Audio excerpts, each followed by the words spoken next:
Oh, friend, I am so thankful you're here today. This is going to be a new kind of episode for me. So I'm a little nervous about it, but bear with me because I'm going to share more into my life than I normally have been. And I want to just give y'all a life update on all of the things. And then I also want to share a bit of where I'm stuck with my own sticky floors, right? We all have them. And for me, lately, it has been these unrealistic expectations that I have and putting in way too much time and energy into things that don't matter and things that are not moving the needles that I want to move. Because here's the thing. I know a lot of people look at me and they see how passionate I am about growth and about gender equity and bringing more women into positions of power. And a lot of people say to me how they think that it's so amazing about my passion and how lucky I am to have this passion. But here's the thing. This passion that I have, yes, it's real, but it does not always burn bright, y'all. And really the thing that helps you in the long term, that helps you win, is action. It's tapping into exercises that move the needle in whatever you are doing, whether that is starting your own business, working to steady your marriage, or landing that next promotion. Passion is not going to get you there. Busyness will not get you there. Even consistency, if you're focusing on the wrong things, will not get you there. You are listening to the podcast From Now to Next, the podcast that empowers women to get seen, get heard, and get promoted. I'm your host, Erica Rooney, and I've made it my mission to help you break free from the sticky floors, those limiting beliefs and toxic behaviors to bust through the glass ceiling. I'm obsessed with all things growth and abundance, and I'm here to talk you through the tried and true secrets to get you to level up your career and your life. We talk about the hard stuff here: imposter syndrome, perfectionism, fear, and burnout. So pull up a seat, pop in an earbud, and let's dive in. All right, life update. We are going to start there. And I really had to sit down and write out some bullet points for this because I do have so much going on. So first of all, the kids are back in school after their 3 weeks off from break. Thank God. I was coming to that point in motherhood where I felt like one of these two kids was not going to survive, but we made it and we are back and they are going to school. So we're kind of back in that whole routine of waking up, going through the carpool, and then coming home, homework, chores, all that stuff. So that's been great. It's been hard. Motherhood is always hard. Routine with small kids is always hard, but we're doing it and we are trekking through that school year. And then also, oh my gosh, y'all, I am coming up on 4 years in my current executive role. So April Fool's Day is actually my first day that I started. And it's just crazy to imagine that I have been there for 4 years. And we've been remote this whole time. I started right before COVID hit. And so we were quite literally at that point where we thought we were only going to be remote for 2 weeks. And then that just kept going. And I've been there ever since. So it feels long and short all at the same time. I've also got my book still going on, and I'm going to tell you a little bit about it. If you haven't heard, it's called Glass Ceilings and Sticky Floors: Shatter Limiting Beliefs and Toxic Behaviors to Reach Unimaginable Success. And I'm so super proud. I'm so passionate, and I'm so thrilled about this project. I've shared it with y'all. I've put it on my socials, but here's where I'm a little bit sad. I thought it was going to be ready in late February, early March, and I got the news that it's not going to be ready until November of this year. So y'all, the disappointment on this one is real. And a lot of it's my fault for not really understanding the true timelines. And then also we just had some circumstances that actually, in order to produce the most amazing book and to produce a book at the quality level that I want to produce and that like my listeners and my readers deserve, it's gonna cause a delay. And I get it. I know why it needs to happen, but I'm still disappointed. I'm still a little bummed about that, but I wanted to share that with you and just let you know, number one, so you can know when to expect it, but then number two, let you know what's going on. And then also I wanted to tell you that I am trying to take that news and pivot it to the positive, which is I now have more time to market. I have more time to grow my email list. I have more time to talk about it. Y'all get the drill, right? But I'm still, a bit sad and a bit disappointed. And what am I going to do about it? The timeline is pushed. I want a great product, so I'm going to roll with it. And then what else, y'all? Oh, I know. I want to talk about working with me because I am excited that I am finally ready to talk about my group coaching offer. And this is very similar to my one-on-one coaching, but it's more structured with set topics. But then you also have this small group aspect where you can bring your troubles to the group. We talk about them, we solve them, and then you go out and rock your day. So I love this group coaching aspect because you still get the interaction and the focused attention like you would with me in a one-on-one, but you're sharing it with the group. And these women that I've had in my group coaching sessions that I work with, y'all, they are powerhouse women. They are doing big shit. So they bring to the table the most amazing perspectives and thoughts and experiences. And then of course, a group coaching price is a bit friendlier than your one-on-one coaching. So just wanted to tell you that is out and ready to roll. If you're interested, let me know if we've still got a spot available. I do intentionally keep these groups small for intimacy and confidentiality reasons. But if you're interested, I'd love to see if you can fit in.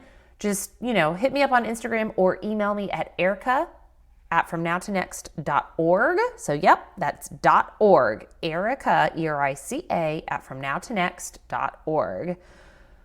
But with all of that going on, y'all, I have been stuck in my own damn sticky floors.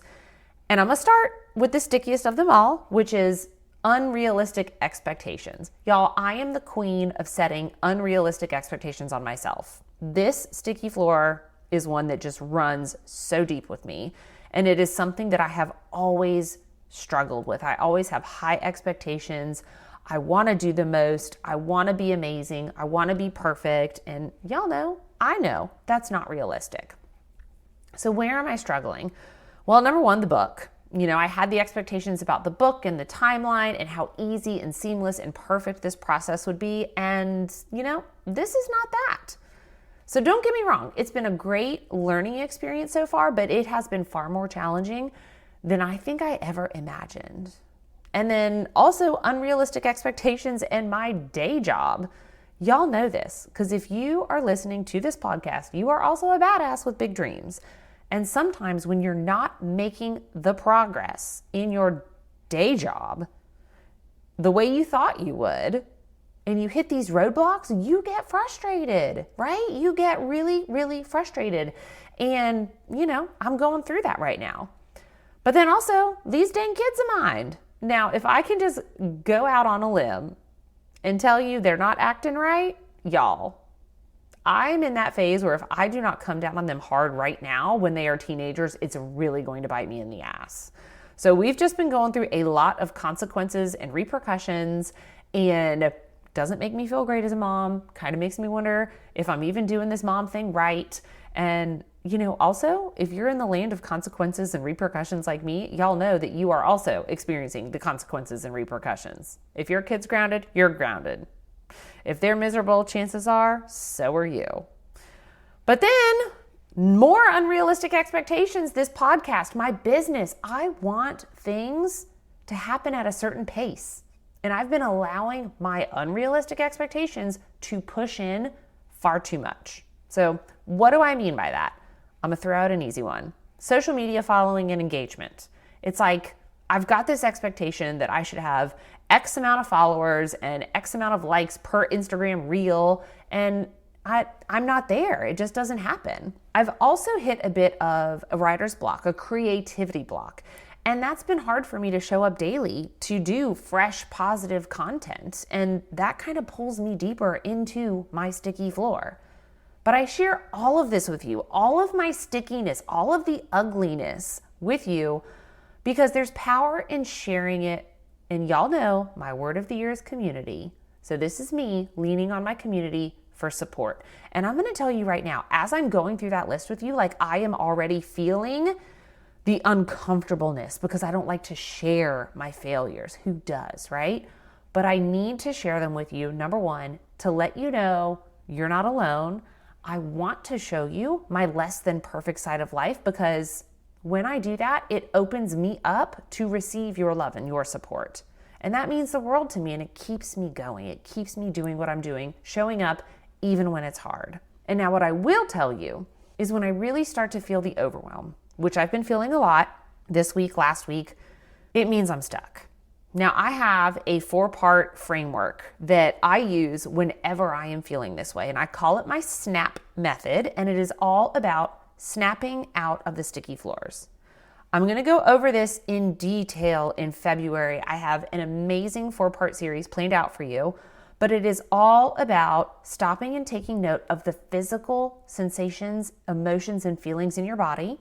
So that overwhelm that I'm feeling right now, it leads to the anxiety, which makes me feel more tired than normal. I don't want to work out. I feel less creative. I find myself feeling the need to take like these big, deep breaths throughout the day just to center myself. And I don't normally feel that. So that's the S. The N is for naming that sticky floor. Sometimes it's perfectionism for me. Sometimes it's fear. This time, I was able to stop and recognize the physical sensations and then name that I was stuck in the sticky floor of unrealistic expectations. Now that puts me in the A step of the SNAP method, which is to ask and answer some really deep questions to help me pivot, which is the P in SNAP. Now here's the deal. It is all a process, right? These sticky floors, they are always there just under the surface. But you have to know how to work through them, and you have to know how to do the work. And so with the P, the pivot, and these unrealistic expectations of mine, I am pivoting from this, I have so much to do, I have no way to do it, to, okay, Erica, I have a lot to do, but it's okay if I don't get it all done today. And then I ask myself, what can I do today to help me move the needle? And that is the second thing I wanted to talk to you about, which is the needle moving exercises. Because y'all, I can spend hours reading self-help books or working on my social media or just scrolling social media looking for ideas. But none of those activities actually move the needle in my life or in my business. You know what moves the needle? Putting together my group coaching offer and putting it out there to the world. Solidifying my PCT for my keynotes. Y'all, if you're in the keynote world, you know what that means, but it means for the problem, the credibility, and the transformation statement, right? And that needs to be TIGHT tight, okay? Another needle mover, finalizing my digital course. But you know what I've not been doing? Any of those things to move the needle. So you see that sticky floor of mine, and my actions of like not doing the work, it's almost like this chicken and egg thing. Which came first, my sticky floor or doing the things that don't move the needle? Now look, I honestly don't care. I just know that I need to break out of this cycle and snap out of this sticky floor. And in order to do that, I have to pivot my mind. I have to focus on what I can do each day to move the needle. And then here's the hard part, I need to do that work. Y'all, busyness, if we're not careful, we're going to get caught up in that hustle culture mentality of working nonstop and thinking that it's me. I'm the only one that can do these things. I'm the one that has to go to all the meetings and answer all the phones and reply to all the emails. And y'all know that's not helpful. You know what is helpful? Hustling on needle moving activities.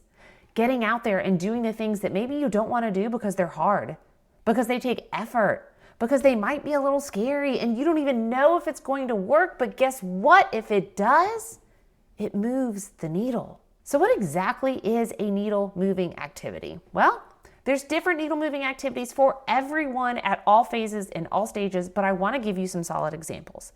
If you're trying to move the needle in your business, reaching out to your networks to see if they know anyone looking for whatever product or service you're selling. Asking people for testimonials so you can start gathering those to share on your social medias and your websites, or solidifying a new offer and getting the sales page up and running. Those are needle moving activities. If you need to move the needle in your marriage, what works is calling a babysitter, getting a reservation at a nice dinner, and spending quality time with your partner. You know what doesn't work? Spending your time on household activities like unloading the dishwasher. And yes, girl, that does need to be done, but it doesn't need to be done right now. And if you're trying to move the needle in your corporate life, things like signing up for a new certification, talking to your boss about a career path, and networking with someone who works for a company you love, those are needle movers. Getting your email inbox to zero, girl, that's not only not a needle mover, it's impossible. So I want to leave you today with a few things. First, if you ever think that somebody has it all down pat, they got their whole life together, they are picture perfect, I want you to go back and I want you to listen to the first part of this episode where I am spilling my guts to you about all the places where I feel like I'm falling apart. Because the truth is, we are all doing the best we can. And then I want you to sit down and I want you to think of some of the needle moving exercises that you can start today. Is it blocking your calendar every day at 5 p.m. so you don't work late? Amazing. Is it RSVPing yes to a local networking event because you want to expand your connections? Perfect. Or maybe it is just sitting down and trying to figure out something that you know you need to know how to do it, but you just don't want to do it. Y'all, I got a really good story about a huge time waster that I allowed to creep into my life, but you're going to have to head to my Instagram to see what that mess was.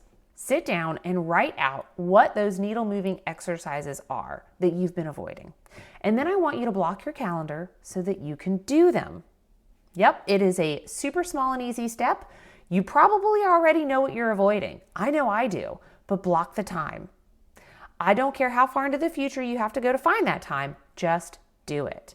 And then when that time comes, no matter how uncomfortable you may feel, no matter how much anxiety or dread you are experiencing, just do it. Y'all, we're gonna borrow from Nike, just do it. Do the thing you need to do to move the needle. I promise you, when you do, you will feel so much better. So thank you for being a part of my community. My sounding board today, my listeners, thank you for hearing all about my sticky floors. And I'm going to thank you for holding me accountable too, to break free from these unrealistic expectations that I am finding myself stuck in right now and focusing on those needle moving exercises. You really are the bee's knees. So have a good one. And I don't want you to forget, stop putting a ceiling on what is possible and start breaking through them.